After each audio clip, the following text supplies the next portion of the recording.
আসসালামু আলাইকুম, আমি আকিফ। আর আজকে আমরা কথা বলবো ওবিএস স্টুডিওর একটা বিখ্যাত প্রবলেম নিয়ে। সেটা হচ্ছে যে যারা আমরা সাধারণত ল্যাপটপ ব্যবহার করি এবং যাদের গ্রাফিক্স কার্ড হচ্ছে এনভিডিআর, তারা আমরা অনেক সময় দেখতে পাই যে আমরা ওবিএস স্টুডিও দিয়ে স্ক্রিন রেকর্ড করতে পারি না। যেরকম আমি দেখাচ্ছি, যেরকম আমি যদি ওবিএস স্টুডিওতে ক্লিক করি, তারপর আমরা যদি এখানে একটা ডিসপ্লে ক্যাপচার করতে চাই, তাহলে দেখেন পিছনে কালো একটা অংশ আসছে, অর্থাৎ স্ক্রিন রেকর্ড করা যাচ্ছে না। তো এই প্রবলেমের সলভ আমরা এখন করব। তা আমি ওবিএস বন্ধ করে দিচ্ছি। এখন আমরা যেটা করব সেটা হচ্ছে আমাদের এনভিডিয়া গ্রাফিক্স কার্ড বাদ দিয়ে আমাদের ল্যাপটপের যে বিল্ড ইন গ্রাফিক্স কার্ড থাকে, অর্থাৎ আমার যেরকম আছে ইন্টেল ইউএসডি গ্রাফিক্স কার্ড, এই গ্রাফিক্স কার্ডকে আমরা এনফোর্স করব যে তুমি ওবিএস স্টুডিও চালাবা। তো সেইটা করার জন্য আমরা প্রথমে যাব এনভিডিয়ার কন্ট্রোল প্যানেলে। তো এনভিডিআর কন্ট্রোল প্যানেলে যাওয়ার জন্য আমি প্রথমে যাচ্ছি আমার টাস্ক বারের শো হিডেন আইকনসে। তারপরে আপনারা দেখতে পাচ্ছেন যে এনভিডিআর আইকন আছে যেখানে লেখা এনভিডিয়া সেটিংস, অথবা আপনারা হয়তো মাউসের রাইট ক্লিক করে এনভিডিয়া কন্ট্রোল প্যানেল এখানেও ক্লিক করতে পারেন। তো আমি এখানে ক্লিক করছি। তারপর দেখতে পাচ্ছেন যে একটা উইন্ডো এসছে। এখন আমরা যাব ম্যানেজ 3D সেটিংস, তারপর আমরা যাব প্রোগ্রাম সেটিংস। প্রোগ্রাম সেটিংসে যাওয়ার পর আমরা এই জায়গাতে ওবিএস স্টুডিওকে সিলেক্ট করব। তো আপনাদের হয়তো ওবিএস স্টুডিও প্রথমে লেখা থাকবে না, সেই জন্য আপনারা প্রথমে দিবেন অ্যাড, তারপরে দেবেন ব্রাউজ। ব্রাউজ দেওয়ার পর ওবিএস স্টুডিও যে জায়গাতে আছে সেই জায়গাটা খুঁজে বের করতে হবে। তো ওবিএস স্টুডিও সাধারণত একটা জায়গায় ডিফল্টভাবে ইনস্টল হয়, আমি সেই জায়গাটা দেখাচ্ছি। প্রথমে আমরা যাব উইন্ডোজ সি, অর্থাৎ আমাদের লোকাল ডিস্ক সি, অর্থাৎ যেখানে আপনার উইন্ডোজটা ইনস্টল আছে সেইখানে যাওয়ার পর আমরা যাব প্রোগ্রাম ফাইলস। তারপরে আমরা খুঁজে বের করব ওবিএস স্টুডিও।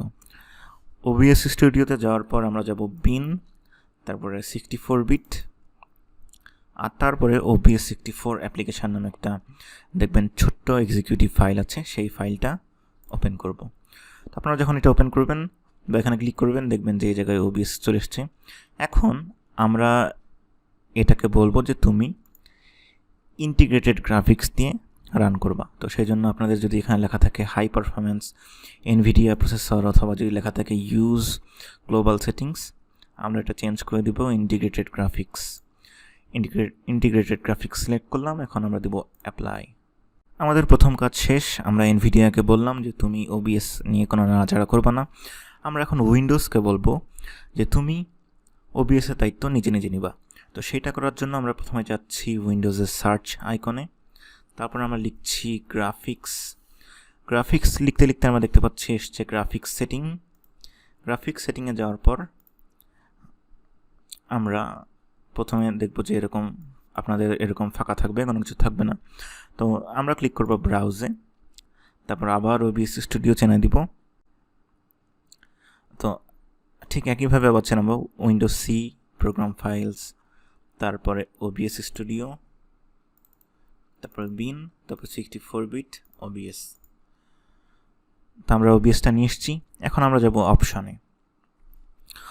অপশানে যাওয়ার পর আমরা দেখতে পাচ্ছি যে পাওয়ার সেভিং জিপিইউ মানে হচ্ছে ইন্টেলের জিপিইউ, আর হাই পারফরমেন্স জিপিইউ মানে হচ্ছে এনভিডিয়া বা আপনার এক্সটার্নাল যে জিপিইউ আছে সেটা।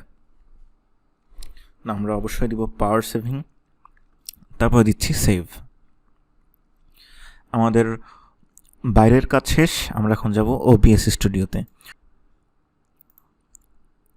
ওবিএস স্টুডিওতে যাওয়ার পর আমরা যাব সেটিং, তারপরে আমরা যাব হচ্ছে আউটপুট। আউটপুটে আমরা এখন রেকর্ডিং করব সফটওয়্যার X264 এটা দিয়ে। রেকর্ডিং ফরম্যাট MKV দেওয়া থাকবে, আপনারা চাইলে MP4 করে নিতে পারেন, কারণ এটা এডিটিং বা এইসব কাজে একটু সুবিধা হয়, ফাইল সাইজ একটু ছোটো ছোটো হয়। আর রেকর্ডিংয়ে আপনারা অবশ্যই এনকোডারকে সফটওয়্যার X264 ইউজ করবেন।